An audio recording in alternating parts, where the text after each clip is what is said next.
This podcast is powered by the Digital SME Alliance. The Digital SME Summit lands at the European Economic and Social Committee in Brussels on December 10th. The all-day event will highlight topics on AI, sustainability, standardization, digital skills, and more. For tech companies, a unique matchmaking session awaits you to connect, network, and partner with peer European innovators. Today in the EU Parliament's most burning vote of the year. The European People's Party Group will support the college, will vote in favour of the college. And Europe needs now stability and strength to address also the challenges which are now in front of us. After weeks of political maneuvering, MEPs have their final say today on the next College of Commissioners. The EP's greenlight is almost certain after the three largest parties, EPP, S&D, and Renew, struck a platform agreement last week. But don't count your MEPs before they're hatched, right? Where do different groups stand? And what influence will the vote have on future parliament powerplays? Hello and welcome. I'm your host, Giada Santana, and this is Today in the EU. Today, I'm talking to you from Strasbourg with politics reporters Magnus, Lund, Nielsen, and Nicoletta, Ionta. Hello. Hello. So after 5 long hours, we now got to Strasbourg's radio studio, and I honestly think there's not a soul, well, at least among those that do listen to us usually, that doesn't know why we're here and what we're covering today. But let's mention it anyways. What are we reporting on in Strasbourg this week? So we have been covering the process of the Commission confirmation since September. And this week is the big vote, because today the plenary will vote on the entire package of commissioners. Yes, you've been covering the process since the commissioners' nominations in September. It's been a very bumpy road, and the Greens' Bas Eickhout was quietly strongly worded about it just yesterday. I think in general it would have helped absolutely if von der Leyen had a more active participation in this entire shit show of the parliament. I think I can't put it nicer than that. So what have final negotiations led to, Magnus? Actually, it has been very dramatic, but the output has been sort of anticlimactic in the sense that we're exactly where we kind of began. Mm-hmm. For all the Virac that we've gone through, for all the late nights we've spent in the parliament, the only real difference between now and what we were looking at back in September is that Vaheli has not anything to do with reproductive rights, and that's kind of it. There really isn't a lot of difference between what we're looking at. It's been a very dramatic process because there's been a lot of horse trading, but that horse trading has ultimately led to that nothing really has changed because everyone has just kept everyone else in check. You said that the co-chair of the Greens was very strong worded, but I think the Greens weren't. I think they toned down much of what they said last week when they were sidelined by the negotiations. To take a step back, last week we have seen this cooperation agreement between S&D, EPP, and Renew, and the Greens weren't actually there. And of course, the Greens were very clear since the very beginning that they didn't like this move and the pact itself. And yet it seems that they are likely to vote in favor of this College of Commissioners. So far, Ursula von der Leyen has stroked the Greens' ego ahead of the vote. She announced the hiring of Philippe Lambert, former co-leader of the Greens, as special advisor on climate neutrality. Will it work to get the Greens' numbers, according to the sources you've talked to so far?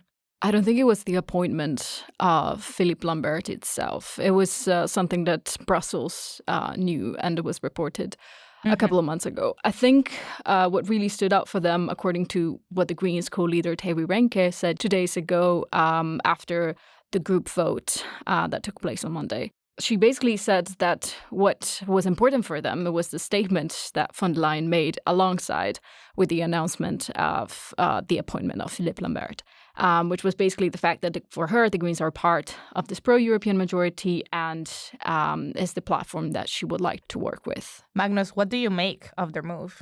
the announcement, and as Nicoletta said, we knew it already, but the announcement that not least the timing of said announcement of the hiring of Philippe Lambert was striking, obviously. Yeah. And you almost like you couldn't help but smile a bit over what happened.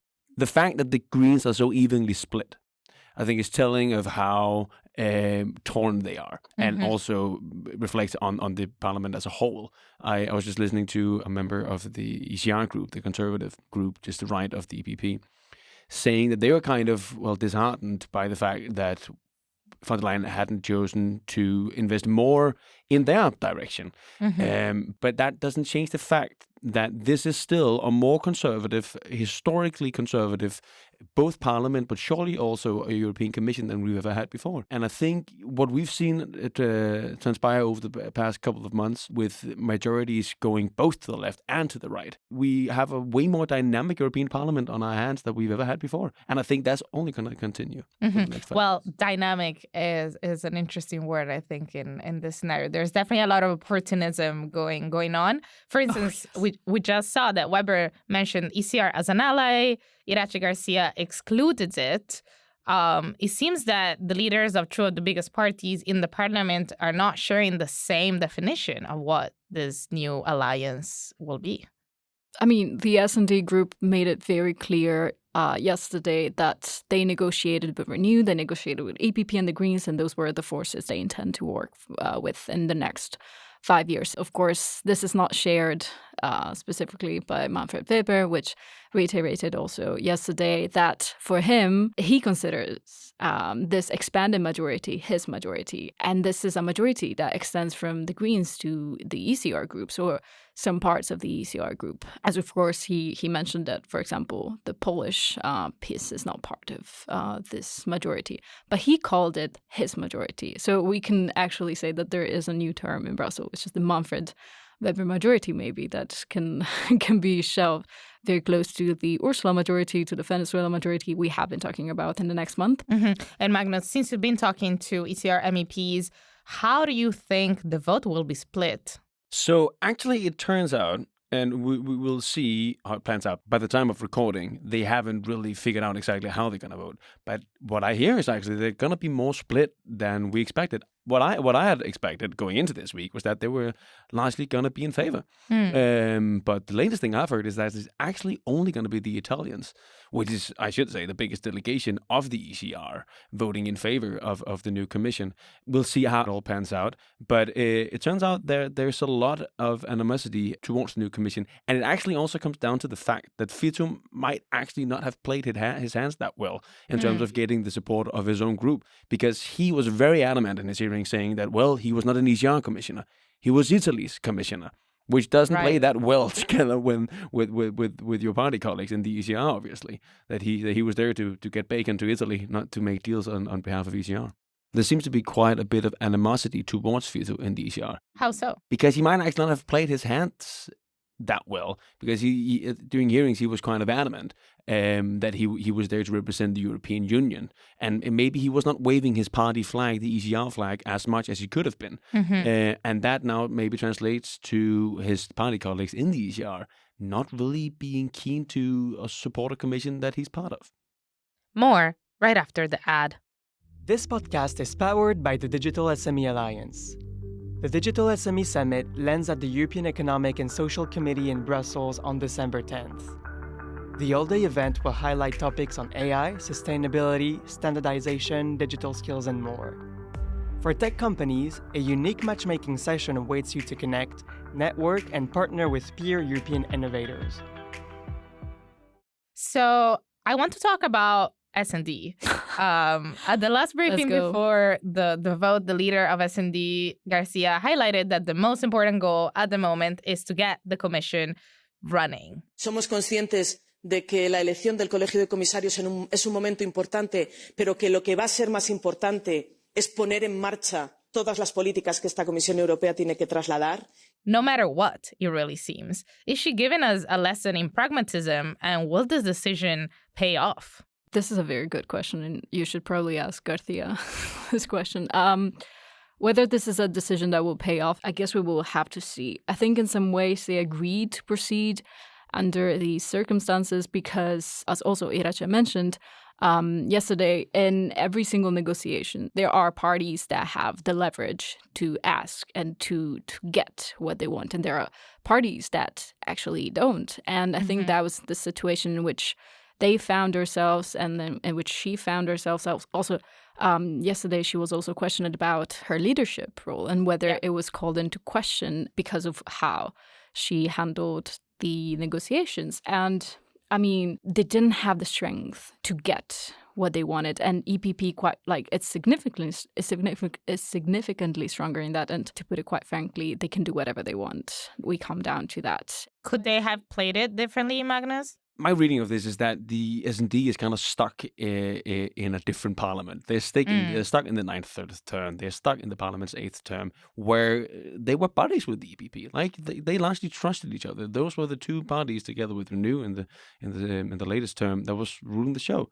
And I think it seems their approach to the negotiations with the EPP largely reflected that. They thought they had the same trust, even though that the political landscape, that is the European Parliament, completely has changed, right? The EPP there is now an alternative majority, and they don't even need the farthest right. The EPP, together with the ECR and the Patriots, they have the majority in the European Parliament, and the S&D has yet to sort of realize that. I think probably at this point they very much have, because they completely got steamrolled last week,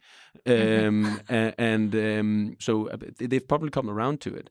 But it's been a very rude awakening for them. I think this is also what Magnus said is pretty clear also in the way they are now communicating.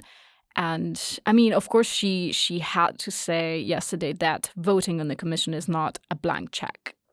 From day one, of course, they will have to sit down and talk with the groups with which they share some common goals. So let's get to the numbers. This College of Commissioners could be the one approved with the slimmest majority in the past 20 years. I know you've been crunching figures for the past 24 hours. Nico, I've seen you with your notebook, at least. What are the possible outcomes ahead? It is true that within the team, we have been wrestling with math for the past couple of days, going over every possible combination of votes with papers and notes scattered all around. In general, we shouldn't ask humanities majors. we shouldn't do that. Disclaimer. But the thing is, like, no matter how you calculate it, it seems likely that von der Leyen will get her commission through. And let's not forget to confirm the commissioners. She doesn't need an absolute majority, which is the majority that she needed back in July. She just needs a simple majority. So what does a simple majority mean? A simple majority of the votes is basically sufficient to confirm the commission on Wednesday, which is the majority of the people present at the time of the vote, which is not the absolute majority that von der Leyen needed to be confirmed in July. So let's not forget that. The interesting dynamic in that is that back in July, as Nicoletta rightly mentions, abstaining or not showing up to the vote was essentially a no vote, because she needed 361 votes to get across the line, right?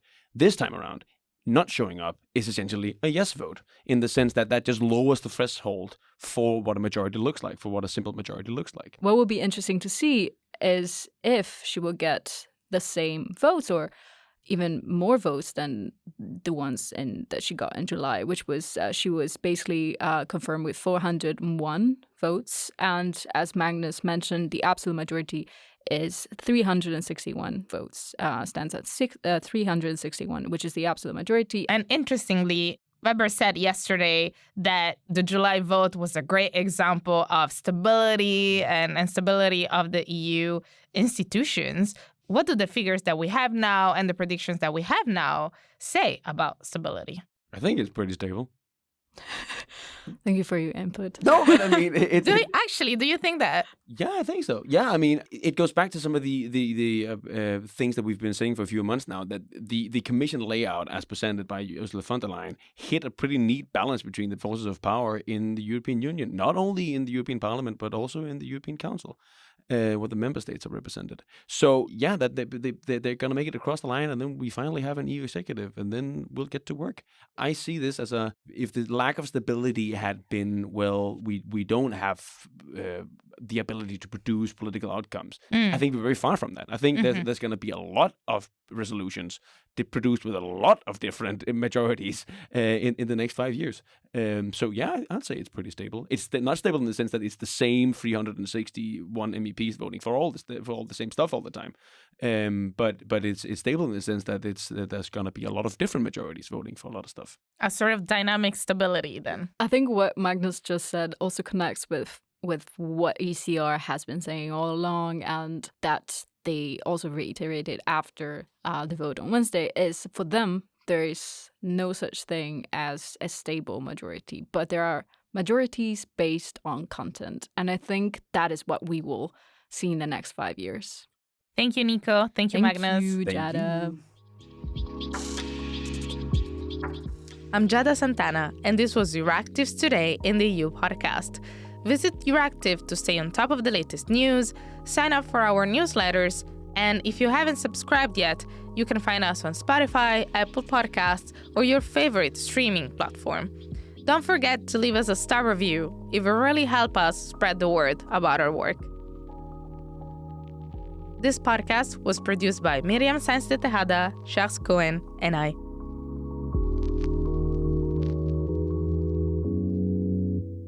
As part of our commitment to accuracy, inclusion, and transparency, Euractiv is part of the Trust Project.